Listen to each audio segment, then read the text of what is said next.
Bonjour tout le monde et bienvenue à la chapelle en ligne. Je m'appelle Josias et je suis le pasteur de la chapelle Gatineau. Je suis vraiment très content d'être avec vous aujourd'hui et j'aimerais souhaiter la bienvenue particulière à tous ceux qui se joignent à nous pour la première fois. Je suis convaincu que ce n'est pas un hasard que tu sois là. Mais peu importe qui tu es, d'où tu viens, je t'invite à saluer tout le monde dans les commentaires. Depuis la semaine dernière, on est dans une série qui s'intitule « Nous, l'Église en 2021 », lors de laquelle on va rêver ensemble de ce qu'on veut que l'Église soit. Mais avant tout, avant d'aller plus loin, je t'invite à inviter tes amis à te joindre à nous et j'ai aussi quelques annonces pour toi. La semaine passée, c'était l'ouverture officielle de la chapelle Québec. Plus de 350 personnes étaient présentes, une soixantaine d'enfants. Et ça a été un événement extraordinaire. On regarde quelques images ensemble.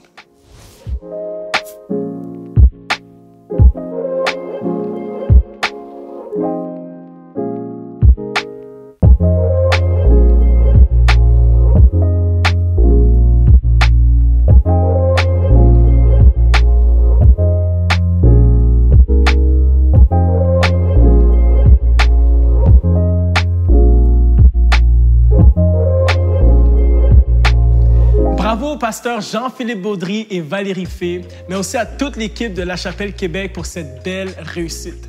On prie pour vous, on se réjouit avec vous et ce n'est que le début. Le deuxième album de la Chapelle Musique est maintenant en production pour sa sortie plus tard cet automne. En attendant qu'il soit disponible, tu peux déjà écouter le premier single intitulé « Mon âme est tranquille » depuis ta plateforme préférée. Maintenant, j'ai une annonce importante concernant la réunion en personne de 9h45 à Montréal, dimanche prochain, le 26 septembre. Exceptionnellement, nous serons au Collège Jean-Eudes, incluant pour La Chapelle Junior. C'est juste pour une semaine. Nous serons de retour au Théâtre Rialto dès la semaine suivante, le 3 octobre. Note-le dans ton agenda et réserve ta place et celle de tes enfants tout de suite. De cette façon, tu seras certain de te présenter au bon endroit. Tu peux aussi réserver ta place pour la réunion de 19h au Théâtre Fairmont à Montréal ou celle de 10h à la salle Montaigne à Québec. C'est maintenant le moment d'aller au cœur de la réunion d'aujourd'hui avec un message du pasteur David Potier. Mais juste avant, on va louer Dieu avec des membres du band de La Chapelle.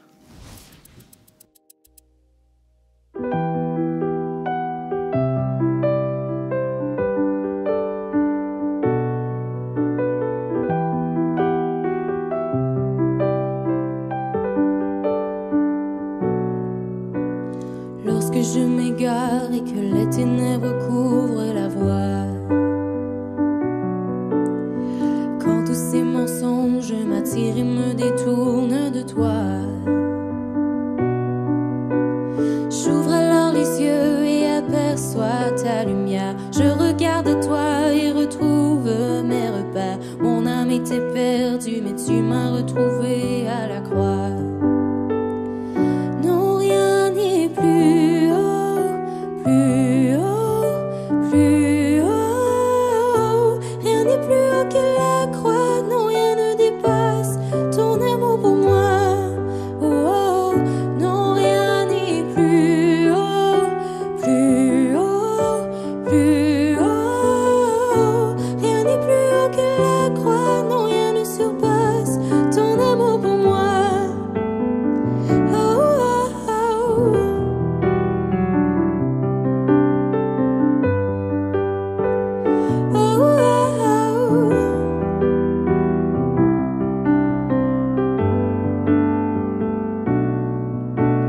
Lorsque j'ai l'illusion de pouvoir me sauver par moi-même, oh, yeah. Et si je prétends pouvoir m'élever au-dessus du ciel, oh, oh, oh. J'ouvre alors les yeux, ma vie n'est qu'une poussière. Face contre terre, je suis au bout de moi-même. J'ai besoin de toi, j'ai besoin de toi, besoin de la croix. Oh, oh. Non, rien n'est plus haut, plus haut, plus haut. Rien n'est plus haut que la croix. Non, rien ne dépasse ton amour pour moi. Oh, oh. Non, rien n'est plus haut, plus haut, plus haut. Rien n'est plus haut que la croix. Non, rien ne surpasse ton amour pour moi. Oh, oh, oh.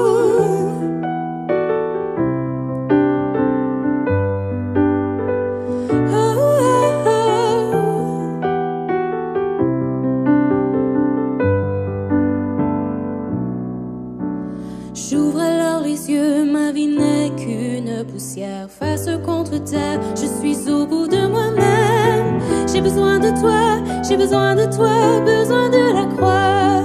Oh, oh, non, rien n'est plus haut, plus haut, plus haut. Rien n'est plus haut que la croix, non, rien ne dépasse ton amour pour moi.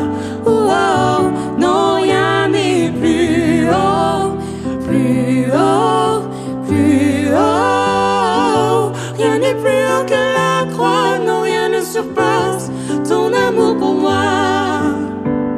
Oh, oh, oh.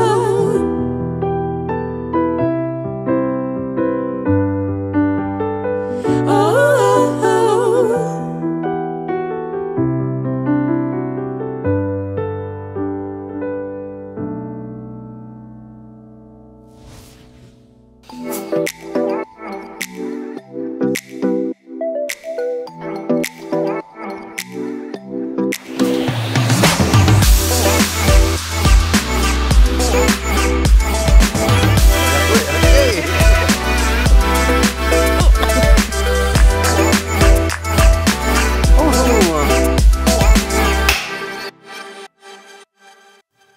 Bonjour tout le monde, bienvenue à la chapelle en ligne. Avant de plonger aujourd'hui, deux choses importantes. La première, la semaine passée, c'était le lancement de notre chapelle Québec en présentiel et c'était formidable. Des centaines de personnes qui étaient là. Si vous connaissez des gens dans la région de Québec qui ne vont pas à l'église, qui ne vont plus à l'église, invitez-les à aller à la chapelle Québec. Deuxième chose, nous avons repris en présentiel notre ministère pour ados 13-18 à Montréal à chaque semaine. Ça se passe au bureau de la chapelle. Et je veux défier tous les parents d'ados. Venez porter vos enfants à 13-18. Ça ne me tente pas, ma femme et moi, de se lever de notre divan après une semaine de travail pour venir porter nos ados, mais on se fait un devoir de le faire à chaque semaine parce que c'est la chose la plus importante. On est dans une série qui s'intitule « Nous, l'Église en 2021 » et on est dans cette série où on rêve d'être meilleur. Qu'est-ce qu'on doit faire pour être meilleur à l'Église? Qu'est-ce qu'on doit changer, améliorer? Qu'est-ce qu'on doit poursuivre? Et on a regardé la semaine dernière à une Église passionnée dans un monde d'apathie spirituelle. Et aujourd'hui, je veux traiter le sujet « Une Église de relations authentiques dans un monde fake ».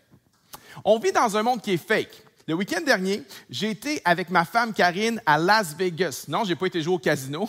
On m'avait invité à faire un week-end de réveil dans une église là-bas. J'ai fait 4 réunions, c'était formidable. Et j'ai aimé ça. C'était impressionnant à Vegas. Les gros hôtels, les lumières, c'est très impressionnant. Mais si j'avais un mot pour décrire Vegas, ce serait le mot suivant. Fake. À Vegas, il y a plein de choses fake. Maintenant, toutes les villes ont un côté fake, mais à Vegas, c'est sur stéroïdes. Hein? Il y a une statue de la liberté fake, une tour Eiffel fake, un château médiéval fake, un volcan fake, une pyramide fake, un sphinx fake. Mais selon moi, la chose qui est le plus fake à Vegas, c'est le slogan. Vous savez le fameux slogan qui dit « Ce qui se passe à Vegas reste à Vegas ». Il n'y a rien de plus fake que ça. Parce qu'en fait, ce qui se passe à Vegas, tu le ramènes chez vous avec toi à la maison. On vit dans un monde qui est fake.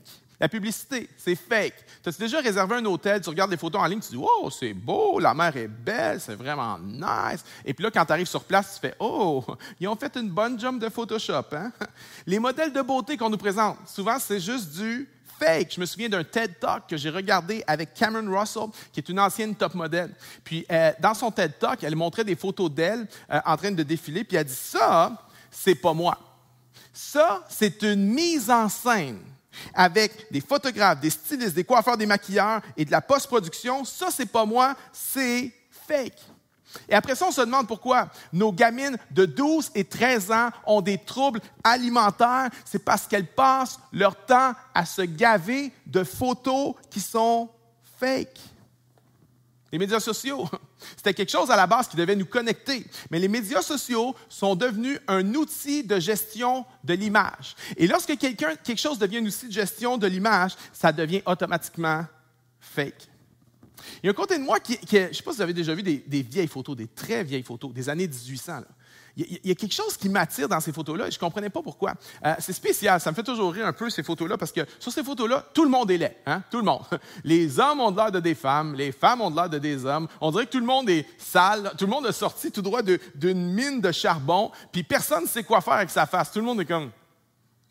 Mais j'ai toujours été attiré par ce genre de photos-là et j'ai compris récemment pourquoi. C'est parce que ces photos-là sont très, très authentiques.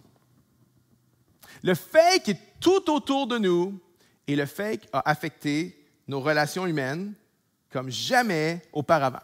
Avant, tu invitais quelqu'un à prendre un café, c'est parce qu'il faisait partie de la famille. Maintenant, tu invites quelqu'un à prendre un café, c'est une audition. Hein? Et on va voir si tu es assez intelligent, si tu es assez charmant, si tu es assez créatif, si ton brand ne diminue pas mon brand, mais que si ton brand aide mon brand, peut-être qu'on va avoir un deuxième café ensemble. C'est fake. Les relations amoureuses, c'est de plus en plus fake. Parce qu'en dans 30 minutes, je peux coucher avec un inconnu que je n'ai jamais rencontré de ma vie. Fake. Le fake partout. Le fake en Chine. Je ne sais pas si vous avez vu l'article qui est sorti récemment dans la presse. En Chine, le petit ami idéal, il est virtuel. Il y a 150 millions de Chinois qui sont abonnés à un service d'amis virtuels, de petits amis virtuels, où tu choisis le profil de ton partenaire. 150 millions. Et il y a des gens qui tombent accros à ça. Il y a même des gens qui tombent tellement accros à l'intelligence artificielle qui est derrière l'écran, qui deviennent convaincus que la personne existe vraiment. Ça, c'est le summum du fake. Cet esprit fake est partout autour de nous. Et si on ne fait pas attention, cet esprit fake va rentrer dans l'Église. Être vrai et authentique dans nos relations, c'est quelque chose que tout le monde aspire. Tout le monde. Mais c'est aussi quelque chose d'extrêmement difficile. Alors, très jeune, on a appris à se mettre des masques. Hein? Si tu veux faire partie de la gang, il faut que tu t'habilles comme ça, il faut que tu parles comme ça, il faut que tu penses comme ça, il faut que tu écoutes cette musique-là. On a appris à se mettre des masques à l'école primaire, à l'école secondaire. Et quand on devient adulte, on apprend à enlever les masques et être vraiment authentique, vraiment. Non! Quand on devient adulte, les masques changent. Ça devient le masque du succès. Hein? Tu as une bonne job, tu as un beau condo, tu as réussi, tu as la promotion, le masque du succès. Pour d'autres, c'est le masque du héros. Lorsque quelqu'un a besoin d'aide, tu es toujours là, tu es toujours en train de sauver tout le monde. Spider-Man arrive à la rescousse, toujours en train de sauver tout le monde, c'est le masque du héros. Pour d'autres, et beaucoup de personnes, le masque du sex appeal. Hein? Tes pipes sont toujours gros, ton chandail est toujours tight, tu as toujours de l'air sur ton 36, la fille, tu es toujours mieux coiffée que tout le monde, ta sacoche fit avec tes souliers fit avec tes ongles fit avec je sais pas quoi, anyway, vous comprenez ce que je veux dire? Le masque du sex appeal, plein de gens se cachent derrière ce masque-là, d'autres se cachent derrière le masque du clown. Dès que ça devient un peu deep, dès que ça devient un peu chaud, oh, on fait une joke, hein? J'ai entendu quelqu'un récemment dire, hey, l'Halloween, là, ça, c'est fake. Le monde se met des masques pour jouer un personnage. Mais j'aimerais vous proposer que l'Halloween est peut-être la journée la plus authentique de toute l'année. Parce que 364 jours par année, les gens ne se mettent pas un masque à l'extérieur, les gens se mettent un masque à l'intérieur. Mais il y a un autre masque que presque tout le monde à l'écoute en ce moment met souvent. Il s'appelle le masque de l'Église. Hein? Tu es déprimé un dimanche matin. Tu es déprimé, tu as eu une semaine de caca, disons-le comme ça. Ton frigo t'a lâché, tu as une réclamation d'impôt de 1 500 $, tu es fatigué, tu as mal à la tête, tu as des gaz parce que tu as mangé tes émotions la veille, puis tu n'as juste pas le goût de venir à l'Église. Mais tu décides de venir parce que tu sais que tu en as besoin. Tu fais l'effort de venir, mais tu dis, j'espère que je n'aurai pas besoin de parler à personne. Et dès que tu te pointes le nez à l'Église, tu aperçois au loin quelqu'un qui te fait ça comme ça, et là tu dis, oh non, pas lui. Alors, tu y réponds à son salut de loin, mais tu le salues comme ça. Tu lui fais presque signe de s'éloigner de toi et tu décides de te sauver aux toilettes, même si tu n'as pas envie. 3 minutes plus tard, tu ressors des toilettes, tu regardes, tu dis, le champ est libre, je m'en vais droit à la réunion, je n'aurai pas à parler à personne. Et alors que tu arrives pour rentrer dans l'auditorium, il y a quelqu'un qui te tape sur l'épaule, c'est lui, puis qui te dit, salut, comment ça va? Et là, qu'est-ce que tu fais? Tu mets ton masque d'église, puis tu te dis, ça va bien! Ça va super bien! Quelqu'un a déjà vécu ça? Il dit, mais là, pasteur David, tu réponds quoi? C'est pas le temps de toujours exposer notre vie. Non, non, mais je choisis les gens. Parfois, je dis, hey, c'est tough aujourd'hui, mais je m'accroche au Seigneur. Genre de réponse un peu plus authentique comme ça. Hein? Il y a le masque d'église, il y a la version haïtienne de ça. Hey, comment ça va? Ah, ça va bien. Par la grâce de Dieu, version haïtienne. Il y a la version hispanophone aussi. Hey, comment ça va? Ah, ça va bien, pasteur. Avec le Seigneur, ça va toujours bien. Masque d'église. Combien de fois ça nous est arrivé, ma femme et moi, un dimanche matin, les enfants ne sont pas du monde, ils ne veulent pas se lever, ils ne veulent pas s'habiller, on finit par les habiller. Il y en a un qui échappe sa toast au Nutella sur sa belle chemise blanche. C'est le temps de partir, on n'est pas prêt, ma femme n'est pas maquillée, les enfants ne sont pas prêts. Ma femme chiale après les enfants parce que les enfants ne sont pas prêts. Moi, je chiale après ma femme parce qu'elle n'est pas prête. Ma femme chiale après moi parce que je chiale après elle. Et là, on arrive dans la voiture et il y a un silence pesant. Déjà vu que ça? Tout le monde est frustré, personne ne se parle. Puis là, tu arrives à l'église, le pasteur pogne le micro, grand sourire, puis dit « Hey, tout le monde, on est tellement contents d'être à l'église ce matin! » Le masque d'église. Et on a tous tendance à le porter. Mais avant d'aller plus loin, on va faire quelque chose ensemble. Fais ceci avec moi. Tu dis « Mais pourquoi tu fais ça, pasteur David? » Parce que tu peux maintenant enlever ton masque d'église. Tu n'en auras pas besoin aujourd'hui. S'il y a quelqu'un à côté de toi, dis-lui ceci. Tu n'as pas besoin de ton masque. On veut le vrai toi. Dis ça à quelqu'un s'il y a quelqu'un à côté de toi. Tu n'as pas besoin de ton masque. C'est le vrai toi qu'on veut. À plusieurs reprises, le Seigneur Jésus a mis en garde contre les masques d'église. Dans Matthieu 6, il dit « Hey, quand tu fais l'aumône, quand tu donnes aux pauvres, là, sonne pas les tambours et les trompettes. Non. Mets-toi pas un masque d'hypocrite. Quand tu pries, là, fais-le pas dans les lieux publics pour montrer à tout le monde que tu pries. Parce qu'à l'époque, quand quelqu'un priait sur les coins de rue, les gens applaudissaient. Bon, maintenant, à Montréal, à Québec, à Gatineau, à Paris, tu ne te fais pas applaudir pour prier sur le coin de la rue, je suis conscient de ça. Mais à l'époque de Jésus, les gens étaient tentés d'être fake. À l'époque de Jésus, les gens étaient tyrannisés par l'approbation des autres. À l'époque de Jésus, les gens avaient tendance à porter des masques. Ça sonne familier pour quelqu'un ici?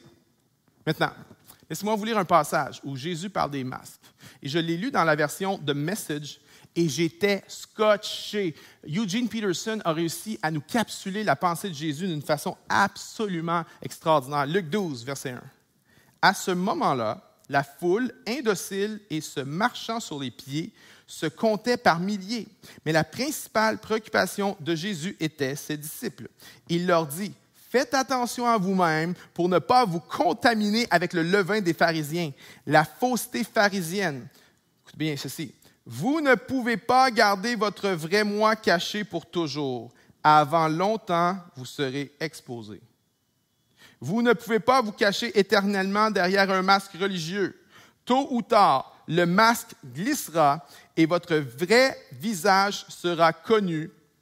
Vous ne pouvez pas murmurer une chose en privé et prêcher le contraire en public. Le jour viendra où ces chuchotements se répéteront dans toute la ville. » Jésus dit, fais attention à porter ton masque religieux, fais attention à porter ton masque d'église, parce que ce que tu es dans le secret, ça va être exposé dans le public. Et une des choses que la COVID fait, c'est qu'avec la COVID, on porte tous un masque physique. Mais j'aimerais vous dire, une des choses que la COVID fait, elle expose les masques spirituels. Et elle est en train de démontrer qui est un disciple de Jésus et qui fait juste porter un masque d'église. Maintenant, si on est honnête, là, des masques, on n'en porte pas juste un. On en porte plusieurs à la fois. Hein? Le lundi, le masque du succès. Le vendredi soir, le masque du sex appeal. Le dimanche matin, le masque religieux. Et un masque en amène un autre et un autre et un autre. Et il y en a, ça fait tellement longtemps que tu portes un masque et un autre. Tu ne sais même plus à quoi ressemble ton visage dans le miroir. Mais il y a un grand prix à payer à porter des masques. Un, c'est épuisant. C'est épuisant, c'est fatigant parce qu'il faut toujours que tu montres et que tu prétendes et que tu performes. Tu es dans la performance quand tu portes un masque. C'est épuisant, c'est tough. Et ce que tu gagnes en portant un masque, que ce soit un ami, une fille, un job, une réputation, ce que tu gagnes en portant un masque, il va falloir que tu gardes le masque pour le garder, c'est épuisant. Mais il y a un autre effet pervers de porter un masque, c'est que porter des masques nous fait nous sentir seuls, absolument seuls, seul au milieu de la foule, seul avec tes amis, seul dans ton mariage. Quand tu portes un masque, automatiquement, tu te sens seul. Voici pourquoi. Le plus grand besoin de l'être humain, c'est d'être pleinement connu et en même temps pleinement aimé. Je dirais, c'est d'être pleinement aimé, même si tu es pleinement connu. Malgré qui tu es pleinement aimé. Ça, c'est notre plus grand besoin. C'est notre besoin le plus fondamental. Tim Keller a dit ceci. Être aimé sans être connu est réconfortant, mais c'est superficiel. Être connu sans être aimé est notre plus grande peur. Mais être pleinement connu et être pleinement aimé, c'est la chose dont nous avons besoin plus que tout. Et ça, c'est vrai dans toutes nos relations. C'est vrai dans notre relation avec Dieu et c'est vrai dans notre relation avec les autres. Et la raison pourquoi on a ce besoin-là d'être pleinement aimé et pleinement connu en même temps, c'est parce qu'on est créé à l'image de Dieu. Notre Dieu est un Dieu trinitaire. Et au sein de la Trinité, Père, Fils, Saint-Esprit, au sein de la Trinité, le Fils est pleinement connu du Père. Le Père est pleinement connu du Fils et du Saint-Esprit.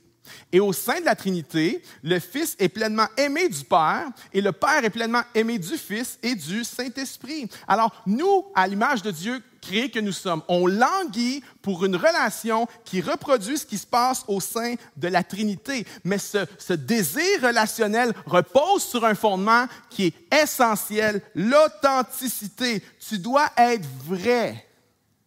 Tu dois être vrai. Lorsque tu es le vrai moi qui rentre en communication avec le vrai toi et que le vrai toi rentre en communication avec le vrai moi, on passe de la communication à la communion. Et la seule façon de chasser au loin la solitude, c'est d'être en communion avec quelqu'un. Maintenant, lorsqu'on porte des masques, c'est pourquoi? C'est parce qu'on a peur de ne pas être aimé. Right? C'est pour ça qu'on porte des masques. Mais le paradoxe, c'est le suivant. C'est qu'on porte des masques parce qu'on a peur de ne pas être aimé, mais parce qu'on porte des masques, on ne se sentira jamais vraiment aimé. Il y en a qui disent « Ah, je ne sens pas que mon mari m'aime, je ne sens pas qu'il m'aime. » La question, c'est qui dort dans le lit à côté de lui? Est-ce que c'est toi ou est-ce que c'est quelqu'un d'autre? C'est, moi, je ne sens pas que mes amis ils m'aiment vraiment. La question, c'est qui est assis aux côtés de la table au restaurant? Est-ce que c'est toi ou est-ce que c'est quelqu'un d'autre? Il y en a qui disent, moi, je ne me sens pas aimé par l'Église, les chrétiens. Là. Ah, la question, c'est qui est-ce qui se pointe à l'Église le dimanche matin? Si tu te pointes, qui est-ce qui se pointe à l'Église? Est-ce que c'est toi ou est-ce que c'est quelqu'un d'autre? On languit pour être aimé, alors on se met des masques, mais tant qu'on garde nos masques, on ne se sentira jamais aimé. Et l'ennemi de nos âmes vient nous jouer dans la tête. Il dit, attention, si tu enlèves ton masque, tu vas souffrir. Si tu enlèves ton masque, les gens ne t'aimeront pas vraiment. Tu n'as pas besoin de cette douleur-là, mon ami. Garde donc ton masque. 3 principes, rapidement. 3 principes pour avoir des relations authentiques dans l'Église. Numéro 1, accepter d'être vulnérable. On a tous du bagage, on a tous des choses dont on n'est pas fier et on a tous tendance à cacher. À cacher. C'est pas d'aujourd'hui qu'on cache. Hein? Genèse 3, lorsqu'Adam et Ève ont péché contre Dieu, ça a été quoi la première conséquence? Ils se sont cachés de Dieu et ils se sont cachés l'un de l'autre. On fait la même chose aujourd'hui. On prend notre douleur, puis qu'est-ce qu'on fait? On la cache. On prend nos blessures et on les cache. On prend nos dépendances et on cache. Il y a différentes façons de cacher une dépendance. Hein? Il y en a qui cachent leur dépendance en vivant dans le secret, en n'en parlant pas à personne. Mais il y en a qui cachent leur dépendance, savez-vous comment? En faisant semblant d'être fiers de leur dépendance. En assumant devant tout le monde que c'est comme ça que je veux vivre. Je suis libre de vivre comme ça. C'est juste une façon de la cacher, en fait. Mais l'apôtre Jacques a dit ceci. « Confessez donc vos péchés les uns aux autres et priez les uns pour les autres afin que vous soyez guéris. » Une blessure cachée ne sera jamais guérie. Une dépendance cachée, peu importe comment tu la caches, on display ou dans le secret, ne sera jamais guérie. Un abus caché ne sera jamais guéri. Lorsqu'on vit dans les ténèbres, lorsqu'on ne parle pas, lorsqu'on ne se rend pas vulnérable à quelqu'un sur nos blessures, sur nos péchés, sur nos dépendances, ce qu'on fait, c'est qu'on donne à l'ennemi un terrain fertile pour agir dans nos vies. La Bible appelle l'ennemi le prince des ténèbres. Vous savez pourquoi? Parce que pour agir, l'ennemi a besoin des ténèbres. Pour agir, l'ennemi a besoin du secret. Et si on ne se rend pas vulnérable, on lui laisse le champ libre pour opérer dans nos vies. Et pour apprendre à se rendre vulnérables les uns aux autres, il faut apprendre à faire descendre la conversation plus deep que juste sur la température. Il y a 5 niveaux de communication. Okay? 1, il y a ce qu'on appelle les clichés. « Hey, comment ça va? Ah, ça va bien, ça va bien. » 2, les faits. « Hey, qu'est-ce que tu as fait aujourd'hui? Ah, j'ai été à l'épicerie. » 3, les opinions. « Hey, qui c'est que tu penses qui va gagner l'élection cet automne? » 4, les sentiments. Comment tu te sens par rapport à ça? Sentiments. Et 5, le plus deep, c'est ce qu'on appelle la transparence. Ce n'est pas juste comment tu te sens, mais ce n'est pas juste comment tu vas, mais c'est qui tu es, qui je suis. Et la vulnérabilité est nécessaire à l'authenticité. La vulnérabilité vient quand on fait descendre la conversation au numéro 4 et surtout au numéro 5, au niveau de la transparence. Et ça, ce n'est pas difficile pour quelques-uns d'entre nous, mais avouons-le, c'est extrêmement difficile pour la plupart d'entre nous. Scott Peck a dit ceci: « Il ne peut y avoir de vulnérabilité sans risque. Il ne peut y avoir de communauté sans vulnérabilité. Il ne peut y avoir de paix et ultimement pas de vie sans communauté. » Si tu veux vivre des relations authentiques, en d'autres mots, il va falloir que tu prennes le risque d'enlever le masque. Et tant que tu n'enlèveras pas le masque, tu as beau être le plus extraverti au monde, tu as beau avoir plein d'amis autour de toi, tu as beau avoir un carnet d'adresses ça d'épais, tu as beau avoir un line-up de gens qui attendent pour être avec toi parce qu'ils trippent être avec toi, tant que tu n'enlèveras pas ce truc-là, tu vas toujours te sentir seul et tu n'auras pas des relations authentiques. 2, il faut accepter d'être redevable. Ce n'est pas suffisant d'être vulnérable. Il faut être redevable. Je ne sais pas si tu as remarqué, mais il y a un mouvement de vulnérabilité présentement dans le monde séculier. Il y a des psys qui ont catché l'affaire, ils se mettent à écrire des livres là-dessus. Il y a plein de gens qui se mettent à essayer de la pratiquer dans le milieu des affaires et autres. On se rend vulnérable. Mais souvent, le problème, c'est que les gens se rendent vulnérables, mais sans se rendre redevables. Alors, ça ressemble un peu à ceci. « Ah, ma vie, it's a mess. » Puis l'autre personne fait « Ah, toi aussi, moi aussi, ma vie, it's a mess. » Et ça finit là. Ah, on se sent tellement proche, on se sent connectés l'un et l'autre, on se sent authentique parce qu'on a tous les deux confessé que notre vie, it's a mess. Mais ça, ce n'est pas l'authenticité des relations chrétiennes dans le royaume de Dieu, dans un disciple-là selon Jésus. Non, non, non. Parce que la vulnérabilité sans la redevabilité n'amène aucun changement. Et les relations dans le royaume de Dieu, c'est à propos du changement. Alors, on doit se rendre vulnérable, mais on doit se rendre redevable. Et le groupe doit nous rendre redevables. Ce n'est pas juste « Ah, I'm a mess. » OK, you're a mess. Yes. La grâce de Dieu est là. Dieu est là pour te relever. Mais voici ce que l'Écriture dit. Et on va te rendre, on dit en anglais « accountable ». On va te rendre redevable à avancer avec le Seigneur sous l'autorité de la parole de Dieu. Il y a trop de vulnérabilités en ce moment qui ne se font pas sous l'autorité de la parole de Dieu et c'est juste un échange de « I'm a mess, you're a mess, yeah, everybody's a mess », mais personne n'avance. Il faut accepter d'être vulnérable. 2, il faut accepter d'être redevable. Et je termine avec ceci. Il faut accepter, peut-être, je vais en scotcher quelques-uns avec ça. Il faut accepter, pour avoir des relations authentiques dans l'Église, écoute bien ceci, il faut accepter d'être désillusionné par rapport à l'Église. Tu fais « What? » De quoi tu parles, Pasteur David? Souvent, les chrétiens citent Acte 2 comme le modèle d'Église. Hein? Puis c'est vrai que c'est extraordinaire ce qui se passe dans Acte 2. Mais Acte 2, c'est Acte 2. Il faut continuer à lire jusqu'à la fin du livre. La même Église. Dans Acte 2, l'Église est encore en phase lune de miel. La même Église, dans les chapitres suivants, va faire face à des problèmes de racisme, des inégalités, des dynamiques de pouvoir, de la persécution, de la division dans leur leadership et des désaccords. L'Église de Acte 2 est belle, extraordinaire, mais c'est loin d'être une utopie. Parce que la vérité, là, il n'y a aucune communauté, aucune église, aucune relation, aucun conjoint, aucune famille, aucun parent, aucun pasteur qui peut vivre à la hauteur de tes attentes.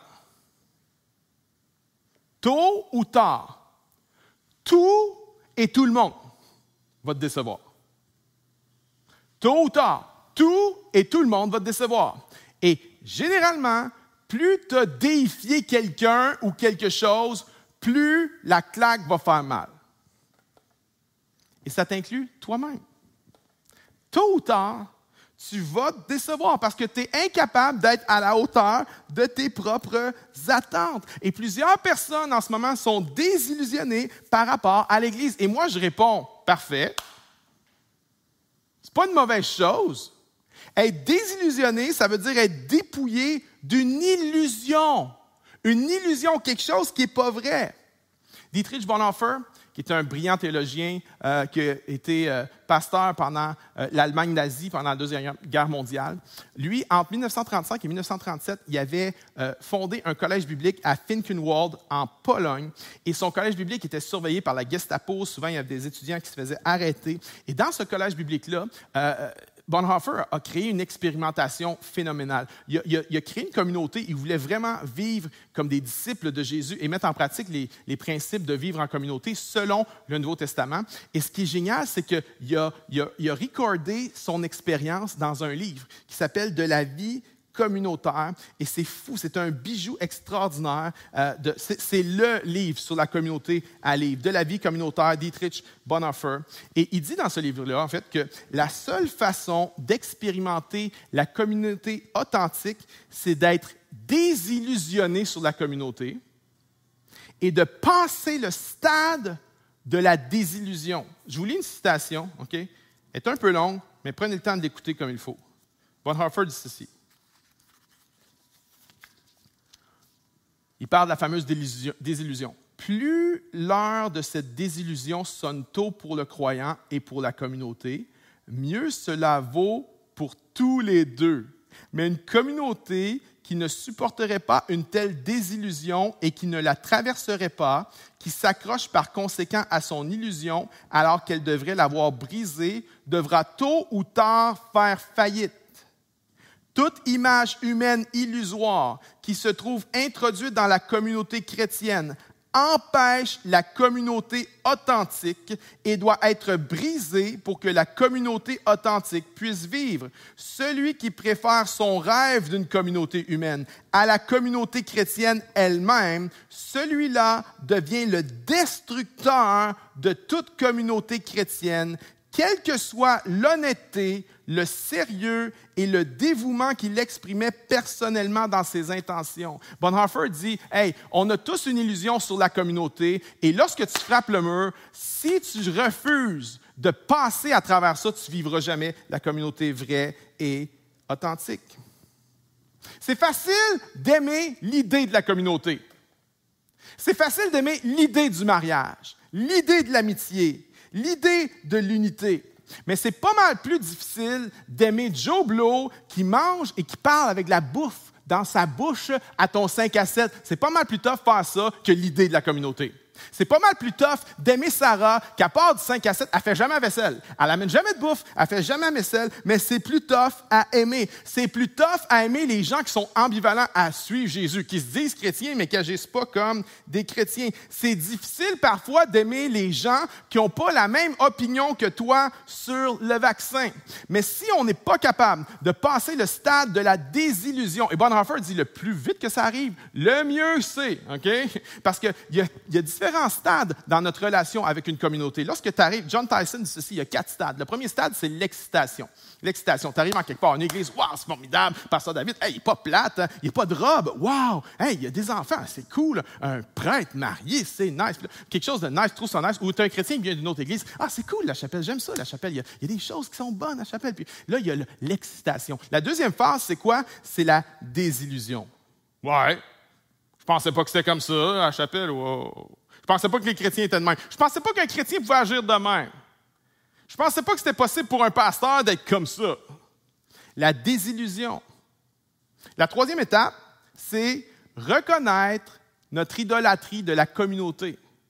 Troisième étape, c'est reconnaître là, que j'avais une idée, j'avais un idéal, j'avais une utopie. Puis la vérité, c'est que j'aime plus mon utopie que la communauté réelle. Et là, on doit se repentir de notre idolâtrie de communauté. On doit se repentir, reconnaître qu'on a des attentes idéalistes et se mettre à aimer les gens avec grâce, malgré ce qu'ils sont, et persévérer dans cette communauté-là. Quatrième étape, lorsqu'on passe l'idolâtrie, John Tyson dit, quatrième étape, c'est l'amour agapé. Là, on vit l'amour selon Jésus-Christ, l'amour qui est enseigné dans le Nouveau Testament. L'excitation, la désillusion, la reconnaissance et l'amour. Mais Tyson dit, la plupart des gens, la grande majorité des gens, ils ne passent jamais le mur de la désillusion. Lorsqu'ils tombent désillusionnés, après une semaine, un mois, 1 an, 10 ans, les gens font « Ah, I'm out of here. Je m'en vais d'ici. Ces gens-là sont bien trop fill the blank. Cette église-là est bien trop fill the blank. Cette église-là est bien trop occupée, bien trop pas gentille, bien trop distraite, bien trop ci, bien trop ça. » Puis ils recommencent le cycle ailleurs et ils ne passent jamais la barrière de reconnaître nos illusions sur la communauté. Et ils ne vivent jamais la communauté réelle et authentique. En fait, pour vivre la communauté réelle et authentique, voici ce qu'il faut. Je vais emprunter une phrase à Henry Nouwen. Henry Nouwen a dit ceci. Pour vivre la communauté réelle et authentique, il faut, je cite, « se pardonner les uns les autres de ne pas être Dieu. » Se pardonner les uns les autres de ne pas être Dieu. Et tant qu'on ne passe pas cette étape-là, on ne pourra jamais vivre des relations authentiques. Ça veut dire qu'il faut que tu restes en place. Ça veut dire qu'il faut que tu pardonnes. Ça veut dire qu'il faut que tu vois ton propre état de ton cœur qui dit « Hey, man, ils ont fait ça, mais moi, j'en fais tellement aussi. » Et passer le stade de la désillusion, passer le stade de reconnaître nos idoles pour entrer dans le stade 4, qui est celui de l'amour. Plein de gens en ce moment t'aspirent vraiment à des... En fait, tout le monde aspire à ça. Peu de gens y arrivent. Mais la question, c'est est-ce que tu es prêt à être vulnérable? Est-ce que tu es prêt à être redevable? Être redevable, là, c'est pas le fun, hein? Parce que c'est pas « Ah, pauvre toi, oui, c'est vrai, tu n'es pas à la hauteur, tu as fait quelque chose qui était... tu as péché, tu as tombé. » C'est pas juste la grâce de Dieu est là pour toi, c'est non, la grâce de Dieu est là pour toi pour t'aider à faire mieux la prochaine fois. C'est pas le fun, ce processus-là. C'est pour ça que des fois, vivre en communauté, c'est génial, tu as juste le goût d'y aller dans ton 5 à 7. Puis d'autres fois, tu n'as juste pas le goût d'y aller. Tu n'as juste pas le goût de le dire, que tu ne l'as pas lu ta Bible cette semaine, que tu n'as pas prié cette semaine, alors que tu as demandé à la communauté de te rendre redevable pour avoir une relation avec Dieu qui était plus profonde et plus constante. C'est pas le fun d'aller voir le monde. Hey, non, gars, encore, ouais, encore, tu ne l'as pas lu. Pourquoi tu ne l'as pas lu? Tu ne l'as pas lu la semaine passée. Je sais, je m'excuse. Mais tu ne l'as pas lu la semaine d'avant. Je sais, je suis désolé, je m'excuse. C'est pas le fun, la redevabilité. Mais c'est quand on a la vulnérabilité, la redevabilité, et qu'on accepte d'être désillusionné sur la communauté, qu'on commence à vivre vraiment la communauté. Et j'aimerais vous proposer que la seule façon de vivre ça, une communauté vulnérable, redevable et désillusionnée qui n'embrasse pas des idoles, la seule façon de vivre ça, c'est que Jésus soit au centre de la communauté. Si le centre de la communauté, c'est on a des affinités, on a des intérêts communs, on aime tous les deux la planche à voile, on aime toute la gang, on aime tous aller en camping, on est tous passionnés pour telle affaire, on est tous des amateurs de vin. Hein? Ça, c'est le point qu'on a en commun. On est des amateurs de vin, puis on fait notre vin, on fait notre bière. Si le centre de ta communauté, c'est n'importe quoi d'autre que Jésus-Christ, c'est tôt ou tard, l'authenticité va juste être extirpée de ça. Tu ne vivras pas la vulnérabilité, tu ne vivras pas la redevabilité, puis tu vas commencer à être désillusionné sur ta communauté. La seule façon de vivre des relations authentiques, c'est que Jésus soit au centre de la communauté. C'est la seule façon. Parce que si Jésus n'est pas au centre, à un moment donné, tu vas faire comme, ben là, j'ai le droit de faire ce que je veux, j'ai le droit de vivre ce que je veux. Non, quand Jésus est au centre, on se soumet à Christ. Ce n'est pas une question d'opinion. La seule façon de vivre des relations authentiques, c'est de mettre Jésus au centre. Et je termine en disant ceci. Un des endroits pour vivre ça, c'est un 5 à 7. Peut-être que tu n'as pas encore de 5 à 7. Je veux je veux vraiment te challenger à aller t'inscrire. Va sur le site web. On va essayer de trouver un 5 à 7 pour toi. Il y en a qui disent, j'ai déjà essayé, mais oui, justement, tu as déjà essayé. Peut-être qu'il ne te convenait pas. Il y a différents styles, c'est correct d'aller voir un autre 5 à 7. Mais si tu as vécu quelque chose, tu as été désillusionné, j'aimerais te dire, non, retourne. Retourne, passe le stade de la désillusion. Passe le stade de reconnaître tes idoles sur la communauté pour pouvoir embrasser le stade de l'amour. Et on se dit, mais moi je suis dans un 5 à 7, mais je ne vis pas ça. J'aimerais te défier. Trouve une personne, 2 personnes dans le 5 à 7 avec qui tu vas pouvoir avoir une relation plus deep. Parce que ce n'est pas toujours à propos d'aller au numéro 5, transparence. On parlait des niveaux de relation, de communication. Ce n'est pas toujours approprié d'aller au niveau 5 avec tout le monde. Il faut que les gens soient choisis. Choisis des gens dans ton 5 à 7. 1, 2 personnes, mais 5 à 7, c'est une bonne piscine de gens que tu peux choisir pour vivre ça. Pour vivre la vulnérabilité, la redevabilité ensemble. Et que par la grâce de Dieu, on devienne une Église qui grandit dans des relations authentiques. Laissez-moi prier pour vous. Seigneur, je te prie pour chaque personne au son de ma voix qui se sent seule, chaque personne qui a un masque, chaque personne qui cherche une communauté. Père, je te prie que ce message puisse parler à leur cœur.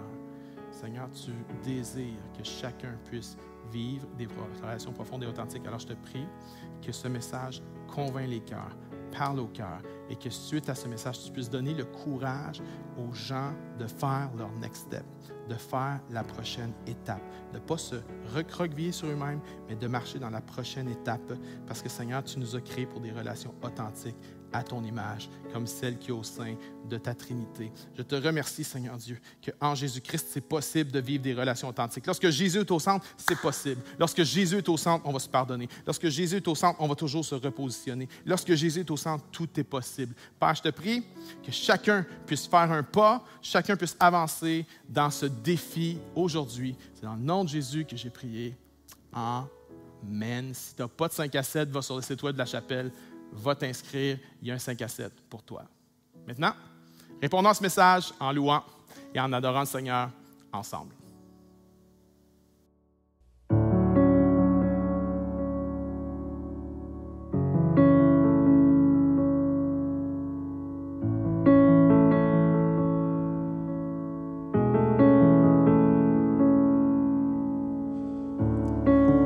Oh, quelle paix dans ces moments,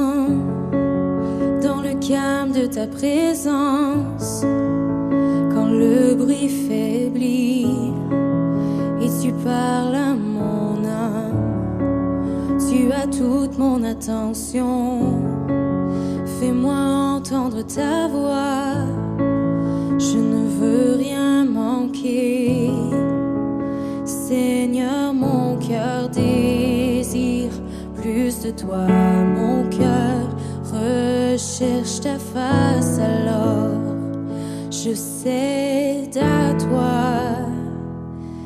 Tout en moi est ému par ton amour, captivé par qui tu es. Conduis-moi à te connaître plus encore. Je veux m'approcher de toi, laissez mes peurs derrière moi. Seigneur, viens toucher ma vie à nouveau. Oh, oh, oh, oh, oh, oh, oh. Comme le soleil à l'aurore, comme la brise dans la nuit, ta paix me restaure, tu me donnes la vie. Il n'y a aucune hésitation en ton amour, ton affection, où rien n'est comparable. Seigneur, mon cœur désire plus de toi, mon cœur recherche ta face.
Tout ce temps j'ai marché, ces murs ne sont pas tombés, mais jamais tu ne m'as laissé.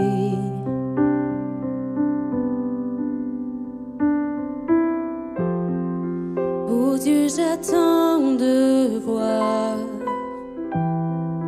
éclater ta victoire, car jamais tu ne m'as laissé.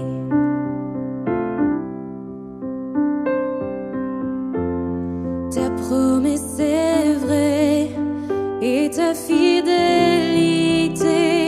durera jamais.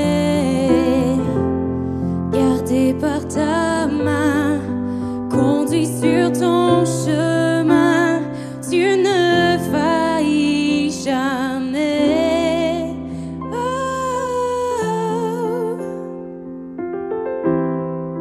Oh.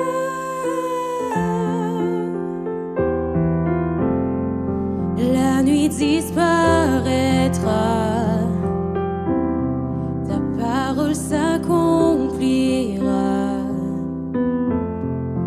mon cœur chantera tes louanges.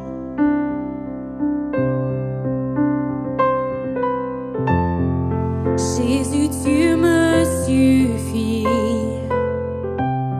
ton amour est mon abri, mon cœur chantera tes louanges.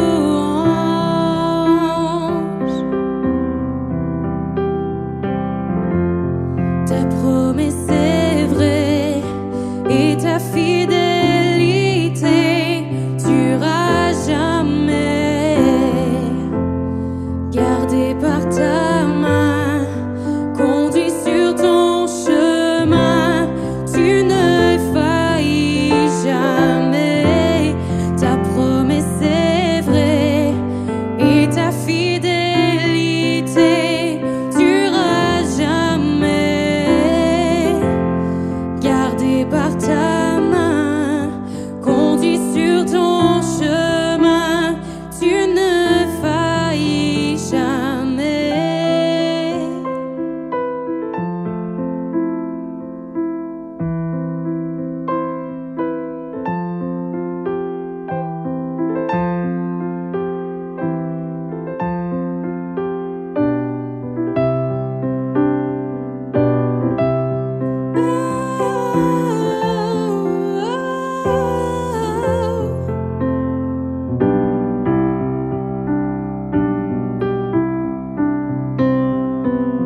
Mes yeux t'ont vu bouger les montagnes et je le crois.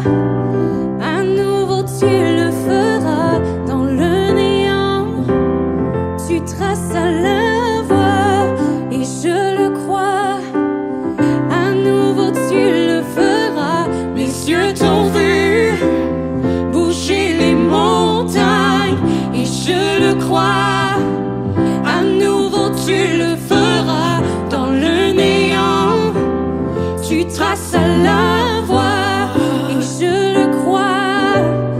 À nouveau tu le feras. À nouveau tu le feras. Oh, oh, oh,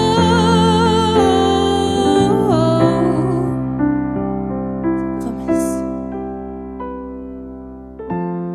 Ta promesse est vraie et ta fidélité durera jamais. Gardé par ta main, conduit sur ton chemin, tu ne faillis jamais.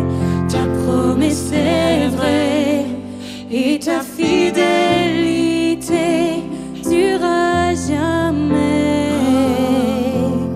Gardé par ta main, conduit sur ton chemin, tu ne faillis jamais.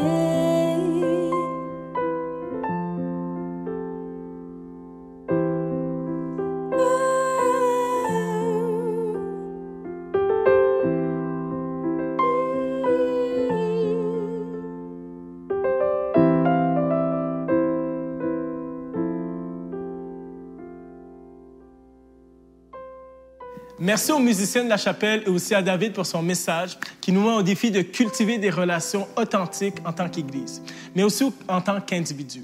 Il existe plusieurs façons de vivre des relations authentiques à la chapelle. Premièrement, il y a l'Église en personne tous les dimanches. On se réunit à 9h45 et 19h à Montréal et 10h à Québec. Il y a nos 5 à 7, nos petits groupes qui se réunissent en semaine et dont David parlait dans son message.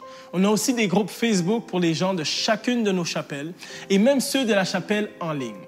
Et tous les mercredis, il y a la réunion de prière de 7h30 à 8h30 AM au bureau de la chapelle. Finalement, il y a l'after sur Zoom auquel tu peux participer tout de suite après cette réunion. Tu trouveras le lien pour t'y connecter sur notre site web.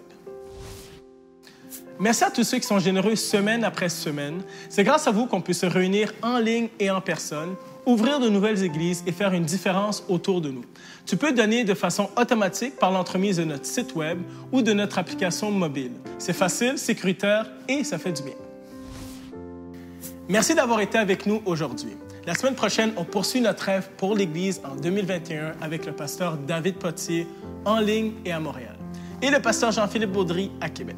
Tu peux réserver dès maintenant si tu veux être avec nous en personne à Montréal ou à Québec. Mais tout de suite, on se rejoint dans l'after. Bonne semaine.